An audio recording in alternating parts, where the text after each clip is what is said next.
নমস্কার বন্ধুরা, আমি রিনা জলডে আপনাদের সবাইকে স্বাগত। আজকে আপনাদের সঙ্গে যে রেসিপি শেয়ার করব, আলু ও পেঁপে দিয়ে মুরগির মাংসের পাতলা ঝোল, ভাত বা রুটি সব কিছু দিয়েই খাওয়ার মতো একটা চিকেন রেসিপি। কম মশলায় অল্প সময়ে বানিয়ে নিতে পারবেন। রেসিপির ভিডিওটা দেখে নিন। আশা রাখছি ভিডিওটা দেখে আপনাদের ভালো লাগবে। ভিডিওটা দেখে ভালো লেগে থাকলে লাইক, কমেন্ট, শেয়ার করতে ভুলবেন না। নতুন বন্ধুদের সাবস্ক্রাইব করার জন্য অনুরোধ রইল। পুরাতন বন্ধুদের অনেক ধন্যবাদ পাশে থাকার জন্য। অল্প সময়ে কম মশলায় গরমের উপযোগী আলু পেঁপে দিয়ে মুরগির মাংসের পাতলা ঝোলের রেসিপি, ভিডিওটা দেখে নিন। এখানে আমি 1 কেজি চিকেন বা মুরগির মাংস ভালো করে ধুয়ে পরিষ্কার করে নিয়েছি। প্রথমে চিকেনটা ম্যারিনেট করে নেব। প্রথমে দিয়ে দেব আদা, রসুন আর কাঁচা লঙ্কার পেস্টটা। এখানে আমি 1 ইঞ্চির মতো আদা, 8টা রসুন কোয়া আর 4-5টা কাঁচা লঙ্কা একসঙ্গে পেস্ট করে নিয়েছি। দিয়ে দেব কাঁচা লঙ্কার পরিমাণটা নিজেদের স্বাদ অনুসারে নিতে হবে। দিয়ে দেব 1 টেবিল স্পুন নুন, আর দিয়ে দেব 1 টিস্পুন হলুদ, দিয়ে দেব 1 টিস্পুন জিরে গুঁড়ো, 1/2 টিস্পুন দিয়ে দেব ধনে গুঁড়ো, কাশ্মীরি লঙ্কা গুঁড়ো দিয়ে দেব 1/2 টিস্পুন কালারের জন্য, কেউ স্কিপও করতে পারেন। আর দিয়ে দেব 1/2 কাপের মতো টক দই। চিকেনের মাপ অনুযায়ী টক দইটা নিতে হবে। এবার সব কিছু একসঙ্গে ভালো করে মেখে নেব।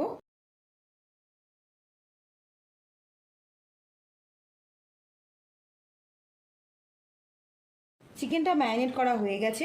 চিকেনটা রেস্টে রাখবো না, কারোর হাতে সময় থাকলে চিকেনটা রেস্টে রাখতে পারেন আধ ঘন্টা। চিকেনটা ম্যারিনেট করে নেওয়ার পর এবার একটা কড়াই বসিয়ে নিয়েছি। কড়াইটা ভালো করে গরম হয়ে গেছে। দিয়ে দেব 2 টেবিল স্পুন রিফাইন্ড অয়েল বা সাদা তেল। তেলটা ভালো করে গরম করে নেব। তেলটা ভালো করে গরম হয়ে যাওয়ার পর দিয়ে দেব 2টো তেজপাতা, 4টে ছোট এলাচ, 4টে লবঙ্গ আর একটা ছোট দারচিনি স্টিক। আর দিয়ে দেব 1/2 টিস্পুন গোটা জিরে। ফোড়নটা একটু গরম হয়ে যাওয়ার পর দিয়ে দেব 4টে পেঁয়াজ স্লাইস করে কেটে নিয়েছি। পেঁয়াজটা প্রথমে ভেজে নেব।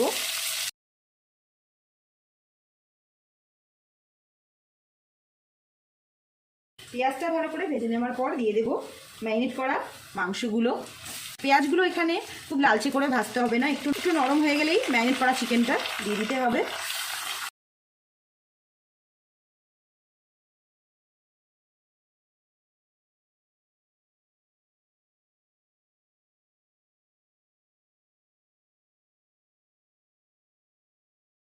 ভালো করে নেড়ে চেড়ে নেওয়ার পর এবার দিয়ে দেব আলু,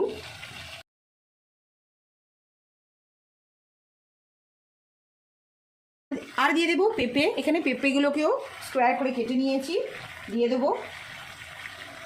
আলু আর পেঁপেটা দিয়ে আবারও ভালো করে নেড়ে চেড়ে নেব, কষিয়ে নেব।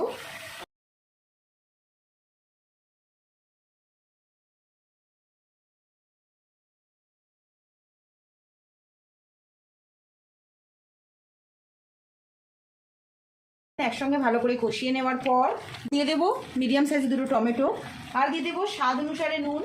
ম্যারিনেট করার সময় 1 টেবিল স্পুন নুন দিয়েছিলাম, তাই নুনের পরিমাণটা বুঝে দিতে হবে।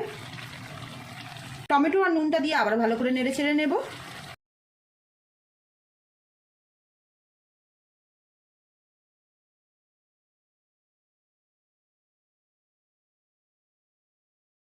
সবকিছু একসঙ্গে ভালো করে কষিয়ে নেওয়ার পর এবার দিয়ে দেবো জল। জলটা হালকা গরম করে নেব। যতটা ঝোল খেতে পছন্দ করবেন সেই হিসেবে জলটা দিতে হবে।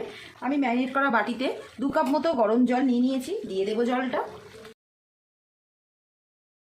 জলটা দেওয়ার পর ভালো করে নেড়ে চেড়ে নেব। এবার হাই ফ্লেমে রেখে ঝোলটা ফুটতে দেব। এই রেসিপিতে আমি কোনো গুঁড়ো লঙ্কার ব্যবহার করিনি। 4-5টা কাঁচা লঙ্কা দিয়ে আদা রসুনটা পেস্ট করে নিয়েছিলাম। আর এখন দিয়ে দেবো 3টে গোটা কাঁচা লঙ্কা। ঝালটা নিজের স্বাদ মতো দিতে হবে।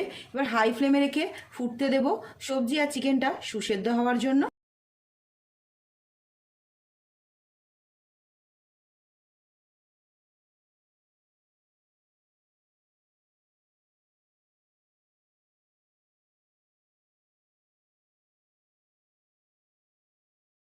হাই ফ্লেমে রেখে 10 মিনিট ফুটিয়ে নেওয়ার পর চিকেন, আলু, পেঁপে সব কিছু সুসেদ্ধ হয়ে গেছে। যেই রকম ঝোল খেতে পছন্দ করবেন সেই হিসাবে রেখে নামিয়ে নিতে হবে। এবার ফ্লেমটা আমি অফ করে দেবো। দিয়ে সামান্য গরম মশলা গুঁড়ো দিয়ে 5 মিনিট স্ট্যান্ডিং টাইমে রাখবো। তারপর সার্ভ করার জন্য রেডি হয়ে যাবে এই গরমের উপযোগী মুরগির মাংসের পাতলা ঝোল। ভাত হোক বা রুটি সব কিছু দিয়েই এই গরমের দিনে হালকা পাতলা মুরগির মাংসের ঝোল রেডি হয়ে যাবে সার্ভ করার জন্য।